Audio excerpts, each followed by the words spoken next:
নমস্কার। সুকুমার রায়ের লেখা একটি কবিতা, জীবনের হিসাব। বিদ্যে বোঝাই বাবু চুরি শখের বটে, মাঝিরে কন বলতে পারিস সূর্যি কেন ওঠে? চাঁদটা কেন বাড়ে কমে, জোয়ার কেন আসে? বৃদ্ধ মাঝি অবাক হয়ে ফেল ফেলিয়ে হাসে। বাবু বলেন, সারা জনম মরলি রে তুই খাটি, জ্ঞান বিনা তোর জীবনটা যে চারিয়ানাই মাটি। খানিক বাদে কহেন বাবু, বল তো দেখি ভেবে, নদীর ধারা কেমনে আসে পাহাড় হতে নেমে?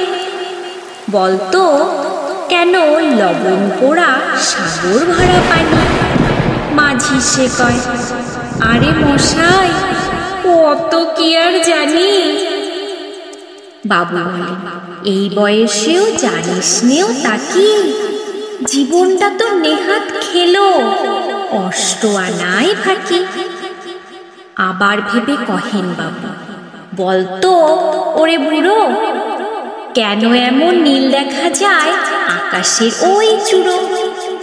বলতো দেখি সূর্যি চাঁদে গ্রহণ কেন লাগে?